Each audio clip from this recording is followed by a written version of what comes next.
एक दिन की बात सुनो, परीक्षित भगवान को मैया ने बहुत प्यार से दूध पिला करके सजा धजा कर काजर डिठौना लगाकर पालने में सुलाई दी है। सोते हुए लाला बड़े प्यारे लग रहे थे। मैया बड़े अनुराग से निहार रही थी कि अचानक सोते हुए लाला ने करवट बदल ली। मैया तो यह देख करके निहाल हो गई। अरे मेरे छोरा ने आज पहली बार करवट बदली है भाई, मैं तो आज मंगल गीत गवाऊंगी। बुलायो नाई, ए नाई पूरे ब्रज में लगाया दुहाई। काय बात की माई? बोले कह दीजो करवट बदलवे को बिल हुआ है। ठीक है मैया। नाई ने दुहाई लगाई, गोपियां ले ले बधाई दौड़ी दौड़ी आई। जसोदा करवट बदलवे की बधाई होए। मैया बोली बहनाओ तुम सबन को बार बार बधाई है, पर ज्यादा चिल्लाओ मत। छोरा मैंने बड़ी मुश्किल से हवाली सो लायो है, अब जग जाएगो तो रोबे को गावे को परेशान करेगो। गोपियां बोली तो हमका तो ये मुंह देखवे आई है, जब गाएंगी ना तो करेंगी का यहाँ खड़ी खड़ी, हल्ला तो मचे को देख बहन। मैया बोली तो एक मिनट रुक। मैया ने तुरंत लाला को आंगन में से पालनों उठायो और दूर एक बैलगाड़ी रखी थी, सो गाड़ी के नीचे पालनों लटकाए दियो। आंगन के माट मटका गाड़ी के ऊपर धर दिए। मैया बोली बहनाओ अब प्रेम से गाओ बजाओ, छोरा मैंने एकांत में सुवाई दियो। ठीक है मैया। तो सब गोपियां मंगल गीत गावे लग गए। जैसे ही मंगल गीत गवे कि नींद खुली लाला की। सोते सोते नींद खुल गई। नींद खुलते ही कन्हैया ने आंखें चारों तरफ घुमाई। ओहो मंगल गीत गव रहे हैं हमारे ताई, और जाके लिए एक मंगल गीत गाए जा रहे हैं, वो बाहर गाड़ी के नीचे लटक रहे हैं। गीत हमारो, उत्सव हमारो, और हम ही घर के बाहर क्यों लटके हैं भाई? तो चलो भीतर चलें, पर चलें कहां से? अभी चलना आता ही नहीं हमको। तो अब क्या करें? एक ही उपाय है, बाला नाम रोदनम बलम। छोरा को कछु कमी पड़ जाए तो बस रोवे लग जाए, और जहां रोवे तो तुरंत सबको ध्यान अपने अब्बा के ऊपर चलो जाए। बच्चों की एक ही ताकत है, रोना। तो प्रभु को लगा जैसी रोएंगे तो मैया उठा के ले जाएगी। ऐसा विचार करके कन्हैया ने रोना प्रारंभ कर दिया, और जैसे ही लाला रोए कि तुरंत गोपियां तो सब गाने में ही मस्त रही, और ग्वाला सब खेलने कूदने में व्यस्त। किसी ने भी आवाज लाला के रोने की नहीं सुनी। किंतु भगवान को लगा जब रोना भी बेकार हो गया तो अब क्या करेंगे? तो रोते रोते ध्यान ऊपर गया, तो गाड़ी के ऊपर सकटासुर मामा बैठे नजर आए।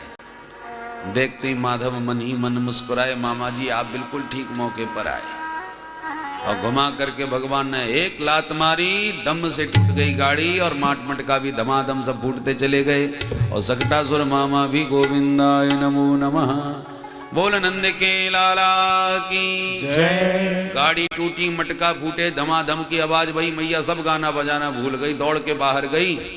टूटी गाड़ी दिखाई, मैया जोर से चिल्लाई, अरे मेरो छोरा कहाँ गए, लाला कहाँ गए? मैं तो यहाँ गाड़ी के नीचे लटका के गई। ग्वाला सब भाग के गए, गाड़ी के नीचे से पालने में थे। लाला बाहर निकाले, और मैया की गोद में कन्हैया जब किलकारी भर के हंसन लगे तो मैया की जान में जान आ गई। छोरा तो मेरा बिल्कुल ठीक ठाक है, भगवान की दुआ थे। परंतु भाई आंधी तूफान कोई आयो ना है, बैल साण कोई निकसो ना है, तो धरी धरी गाड़ी कैसे टूट गई है? तब तक दो छोटे छोटे छोरा भागे आए। मैया हम बताएं? बेटा बताओ। मैया तेरे लाला ने रोनो चालू कियो तो मैंने सबसे पहले वाकी आवाज सुनी, तो मैं आते बोलो अरे छोरा जग गयो, चलो मैया की गोद दे आए। मैया हम दोनों ये बात करके तेरे लाला के पास आवे बारे हते, तब तक तो तेरे लाला ने रोते रोते गाड़ी में भोलात मारी कि दम से उड़ गई गाड़ी। मैया बोली दारी क्यों, कहीं भांग पी के तो ना निकसे घर से? मेरे लाला को पैदा होवे की देर ना वही वान इतनी जोड़ की लात मारी कि आकाश में गाड़ी उड़ाए दे, भाग यहां से। छोरा के मैया तेरे सिर की सौगंध खा रहे हूं, अपनी आंखन से देखो, हमने कोई कई सुनी बात ना कह रहे, आंखन देखी बात कर रहे हैं। मैया बोली तो सीतापुर में जाके अपनी आंखों को इलाज करवाए ले। बोलो राधे राधे। राधे राधे। ये पागलन जैसी बातें मोह मत सुनाओ। वो बूढ़ी पागल बनाए रहे हो कि मेरे नेक से चोरा ने लात मार के आकाश में गाड़ी उड़ाए दे। अब छोरा सौगंध खाए खाए के कहें पर मैया नेकू सुनवे मानवे तैयार ना है, डांट के भगाई दिए। छोरा बोले रुजता ने न पादे न क्षत में तन न संशया नते श्रद्धा दरे गोपा बाल भाषित मृत्युता। भीड़ इकट्ठी हो गई, सबरे एक ही स्वर में बोले बच्चन की बातें देखें कछू और बकें कछू, काय कुछ छोरन की बातन में माथा पच्ची करो, भाग जाओ छोरा। डांट के भगाई दिए। छोरा बोले मानो है तो मानो, नहीं तो तुम जानो। चले गए बेचारी गला फाड़ के। पर किसी ने भी यह बात में नेको विश्वास ना किया। मैया तो घर में ला के ब्राह्मण को बुला के बोले महाराज मेरे छोरा पे ये कैसे ग्रह चल रहे हैं, देखो तो सही। मेष वृख मिथुन करके पंडित बोले चिंता मत कर मैया, तू चकाचक रबड़ी छनवाए दे, तेरे छोरा के साथ हमारो आशीर्वाद हमेशा है। खूब खाए पी के ब्राह्मण ने आशीर्वाद दियो, दान दक्षिणा लेके प्रस्थान किया। बोल नंद के लाला की जय।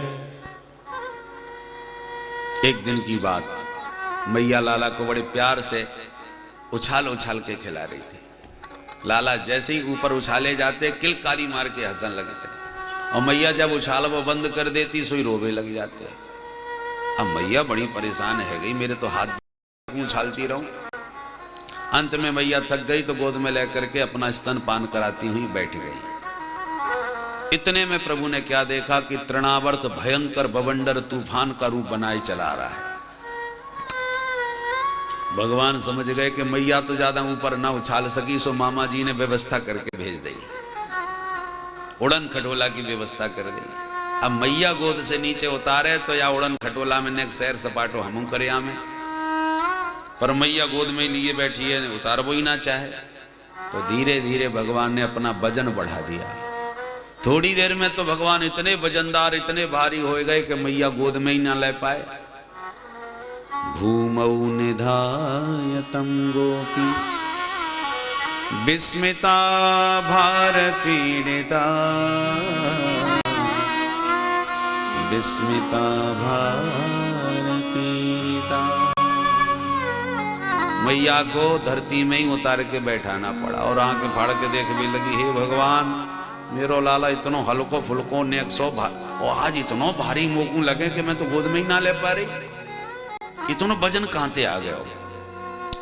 माधव ने मुस्कुरा के मैया को देखा तो मैया बस मोहित हो गई और सब बातें भूल गई और बोली अरे समझ गई 2 घंटा से जाकू दूध जो पिवाए रही हूं, मालूम पड़े छोरा ज्यादा दूध पी गयो सो ज्यादा भारी है गयो।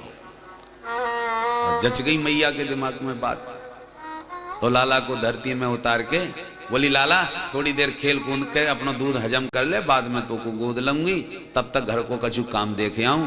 और यों कह के मैया आंगन में खेलते लाला को और तुरंत भीतर चली गई। मिल गया अवसर तृणावर्त को, मौका पा करके आया और तुरंत लाला को उठाया, कंधे पर बैठाया और आकाश में उड़ा करके ले गया। भगवान भी उड़े चले गए और उस बवंडर में पूरे ब्रजमंडल का दर्शन कर लिया।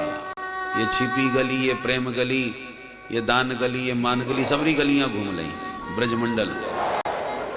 और जैसे ही तृणावर्त ब्रज से बाहर जाने को हुआ, भगवान ने गर्दन दबाई, वजन बढ़ाया और इतना पकड़ पड़ा नहीं, भारीपन इतना कर दिया कि तृणावर्त घबराने लगा। पीछे मुड़ मुड़ के सशंकित मन से देखने लगा कि जल्दी जल्दी में नंद के आंगन का कोई काला पत्थर तो नहीं ले आया है। बालक भला इतना वजन हो ही नहीं सकता। बालक है कि पत्थर पहाड़। प्रभु मनी मन मुस्कुराए, मूर्ख मेरे भक्त पत्थर में भी मुझको देखते हैं और दुष्ट तू मुझ में पत्थर को देख रहा है। चल तेरी खोपड़ी पत्थर से पटकूं। तमंतरिक्षात् पतितं शिलायां विषीण सर्वावयवं करालम्। पत्थर पे ही लाके उसका सिर पटका और गिरते ही गोविंदाय नमो नमः। तृणावर्त का उद्धार हो गया। मैया दौड़ के बाहर आई, और राम राम मेरो छोरा आंगन में थे, कहाँ उड़ गए या तूफान में। दूर जाके देखा तो तृणावर्त मरा पड़ा। लाला बैठे बैठे मुस्कुराए। मैया ने गोद में लेके कहा, हे भगवान आज मुझे पक्को विश्वास है गयो को काउए न मारे, पापी अपने पाप से खुद ही मर जाए। ये ऐरे गहरे नथु खैरे कारे कारे मौके न जाने कहां कहां ते चले आवे और कहां से आवे और कैसे मर जावे मोए खबर ही ना चले। परंतु मोए विश्वास है कि जब मैंने काऊ को कछु ना बिगाड़ो तो मेरो कोई कैसे बिगाड़ लेगो।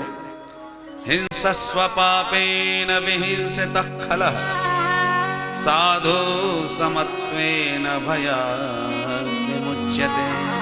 मैया का ये सूत्र, ये सूक्ति है मैया की, हमेशा याद रखना चाहिए। स्वपापेन विहिंसितः खलः, पापी अपने पाप से मरता है, कोई किसी को नहीं मारता।